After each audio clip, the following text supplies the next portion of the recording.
Good morning, everyone. As you know, today we have to start the revision of chapter flotation, and it is your practice set number 1. And class, some more things today I want to tell you that now you already know that your half yearly exams are going to start. Okay. So half yearly exams के लिए सबसे पहले इन your mind the question is what is the syllabus for the exam. तो syllabus में हमने जैसे आपको पता था कि लास्ट एग्ज़ाम में हमने 3 चैप्टर्स लिए थे, बट इन दिस एग्ज़ाम आपका रिवीजन एक बार 2 बार हो चुका है ऑलरेडी 6 चैप्टर्स तक। So this time we are taking all the chapters for exam. पूरे 6 चैप्टर्स हम एग्ज़ाम्स के लिए ले रहे हैं, तो जिसमें कि हमने रिवीजन 3 चैप्टर्स का कर रखा है और 4 चैप्टर का रिवीजन हम अब कर रहे हैं। उसके बाद रह जाते हैं आपके 5 और 6 chapter, that revision also will be started. तो आपके पास अभी जितना भी टाइम है, क्योंकि आपके जो एग्ज़ाम्स हैं वो स्टार्ट होने हैं 2 नवंबर से, तो ऑलमोस्ट आपके पास लगभग 15 डेज़ या उससे 1-2 दिन कम का टाइम है। और उस टाइम में हम वो दोनों चैप्टर्स भी कवर अप कर लेंगे। तो इसलिए जो आपके ऑलरेडी रिवाइज चैप्टर हैं उन पे भी कमांड बनाइए, और जो आपके चैप्टर्स रिवाइज हो चुके हैं उनको इस बीच में फिर से रिवाइज करते रहिए, और जो चैप्टर मैं अभी करा रही हूँ उसको भी कमांड उस पर भी बना कर रखिए। So total 6 chapters are coming in the half yearly exam. Okay, so now today I am starting the revision of chapter flotation and it is your practice set number 1। और सबसे पहले इसमें आएंगे वेरी शॉर्ट आंसर क्वेश्चंस, और very short answer questions में again keep in your mind कि answer of 1 line is required in place of 1 word answer. Your handwriting matters here, your the way of writing of numericals, reasoning questions, theory type questions, long, very short, short जितने भी हैं उसमें आपका वे of writing, कैसे आप answer लिख रहे हैं, this is very important. And these exams are not just like the previous exams जिसमें आपने घर पर बैठकर एग्ज़ाम दिया था, क्योंकि अब स्कूल में एग्ज़ाम देना है तो preparation should be very strong. Okay, so आप अभी से प्रिपरेशन करना स्टार्ट करिए। एंड इन दिस चैप्टर आपको पता है जैसा कि ये ग्रेविटेशन के बाद दूसरा चैप्टर है, ग्रेविटेशन का थोड़ा सा पार्ट इसमें आता है। तो ये जो फ्लोटेशन चैप्टर है इसकी स्टार्टिंग हम करते हैं वेरी शॉर्ट आंसर क्वेश्चन से। So first question, define thrust. और हाँ, यहाँ मैंने ईयर वाइज लिख भी रखा है कि ये क्वेश्चन किस किस ईयर में आया है। तो 11, 14, 16 कई बार आ चुका है, डायरेक्ट क्वेश्चन है, कोई प्रॉब्लम नहीं है इसमें। थ्रस्ट क्या होता है, तो आपको पता है कि thrust is a perpendicular force. Thrust एक तरह का फोर्स ही होता है, लेकिन ये फोर्स कैसा होता है, परपेंडिकुलर टू द सरफेस। जो गिवन सरफेस है उस पर जो परपेंडिकुलर फोर्स लगता है that is known as thrust. और इसकी डेफिनेशन आपकी नोटबुक में भी लिखी है। सिंबल इसका एफ होता है जो सिंबल फोर्स का होता है, यूनिट भी वही होती है जो फोर्स की यूनिट है, मींस न्यूटन। ओके, तो आपका ये थ्रस्ट का आंसर होगा। उसके बाद क्वेश्चन नंबर 2 भी आपका 13 और 16 में आ चुका है। What is the unit of thrust in SI. तो एसआई यूनिट थ्रस्ट की, जैसा कि मैंने आपको बताया, क्योंकि एक तरह का फोर्स ही है, तो थ्रस्ट की एसआई यूनिट न्यूटन होती है। फिर क्वेश्चन नंबर 3 है आपका यहाँ पर, डिफाइन टर्म प्रेशर। प्रेशर क्या होता है, तो आपको पता है कि प्रेशर का फॉर्मूला, क्योंकि ये फॉर्मूला बेस्ड डेफिनेशन है, और प्रेशर का formula thrust per unit area बोलेंगे आप, ना कि फोर्स पर यूनिट एरिया। ठीक है, क्योंकि डेफिनेशन जो है वो यहाँ पे फोर्स का मतलब थ्रस्ट होता है, परपेंडिकुलर फोर्स होता है। तो pressure is thrust per unit area. 1 mark में है तो इतनी डेफिनेशन काफ़ी है। अगर 2 मार्क्स में होता तो हमें यूनिट और सिंबल, फॉर्मूला, ये सब कुछ लिखना पड़ता। क्वेश्चन नंबर 4 है हमारा, name the SI unit of pressure. तो प्रेशर की जो एसआई यूनिट है, वैसे प्रेशर की यूनिट यहाँ से बन जाती है आपकी न्यूटन पर मीटर स्क्वायर। फोर्स की यूनिट न्यूटन और एरिया की यूनिट मीटर स्क्वायर, तो न्यूटन पर मीटर स्क्वायर। लेकिन जब आपको एसआई यूनिट लिखनी हो तो आप लिखेंगे पास्कल। पास्कल जो है वो on the name of the scientist, pascal ये है इसकी स्पेलिंग, और शॉर्ट में अगर आप लिखेंगे तो you can write only PA। This is pascal, ये एसआई यूनिट होती है। क्वेश्चन नंबर 5 है आपका, state the relationship between thrust and pressure. तो ये फिर से देखिए आ चुका है ये टर्म फर्स्ट में, 2010 का है, 13 का है, 14 का है। तो इसमें आपको क्या करना है, रिलेशन बताना है थ्रस्ट और प्रेशर का। तो रिलेशन के लिए ये जो फॉर्मूला है यही लिखेंगे आप, लेकिन सिम्बोलिकली मत लिखिएगा, वर्ड्स में लिखिएगा। Pressure is equal to thrust per unit area. इतने आंसर पे भी आपको मार्क्स मिल जाएंगे। क्वेश्चन नंबर 6 है आपका, डिफाइन 1 पास्कल। ये थोड़ा सा रीजनिंग का क्वेश्चन है, उतना डायरेक्ट नहीं है ये। अगर ऐसा क्वेश्चन आता है तो आपको 1 पास्कल की डेफिनेशन के लिए प्रेशर का फॉर्मूला चाहिए होगा, और प्रेशर के फॉर्मूले में आप क्या करेंगे, सारी चीज़ों को 1 लिख देंगे। मीन्स थ्रस्ट यहाँ पर क्या हो जाएगा, 1 न्यूटन, और आपका एरिया हो जाएगा 1 मीटर स्क्वायर। तो ये हो जाएगा आपका कुल मिलाकर 1 पास्कल। इसका मतलब क्या हुआ, इसका मतलब हुआ है कि व्हेन 1 न्यूटन ऑफ फोर्स या फिर 1 newton of thrust is acting on 1 metre square area.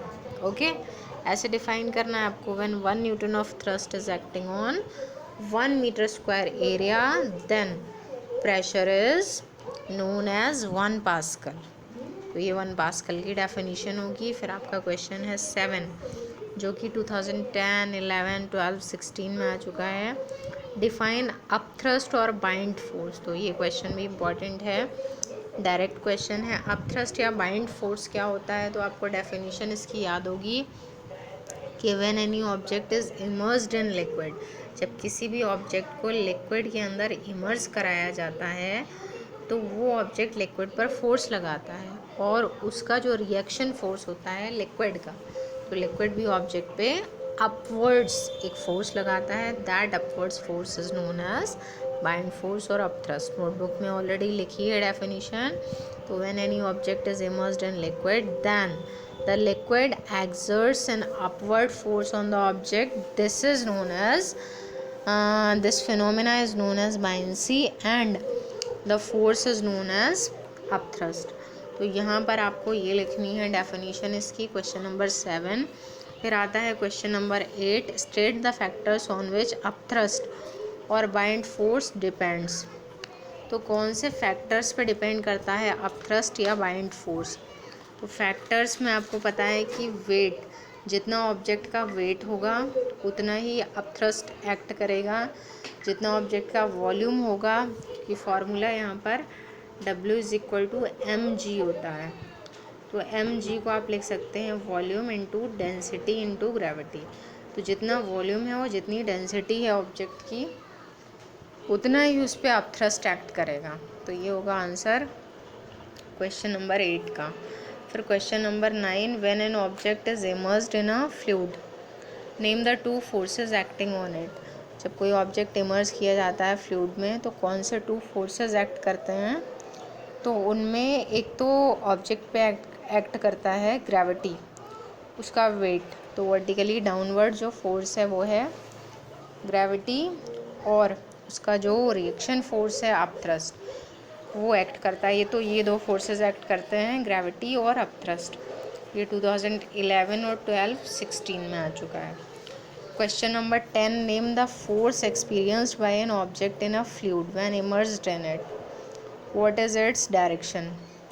तो फोर्स ऑब्जेक्ट पर कौन सा लगता है जब वो फ्लूइड में इमर्स किया जाता है। फिर से वही क्वेश्चन रिपीट हो रहा है, तो यह अपथ्रस्ट लगता है। थोड़ा सा अलग करके पूछा गया है, लेकिन वही क्वेश्चन है, तो इस पर अपथ्रस्ट लगता है। इसकी डायरेक्शन कैसी होती है, अपवर्ड्स। 2011 का क्वेश्चन है ये। अब जो आपका ये रिवीजन चल रहा है, इसमें रिवीजन में आपको जो होम असाइनमेंट, जो होमवर्क वाले क्वेश्चंस दिए जाते थे वो नहीं दिए जाने हैं। तो अब आपको कोई भी आंसर सेंड नहीं करना है। कोई प्रॉब्लम हो तो पूछ सकते हैं, और होमवर्क वाले कोई क्वेश्चन नहीं है इसमें। Okay, so by today you will not send the homework questions, और आपको ये कॉपी में नोट कर लेने हैं। Question number 11, why does a block of wood held under water rise to the surface when released.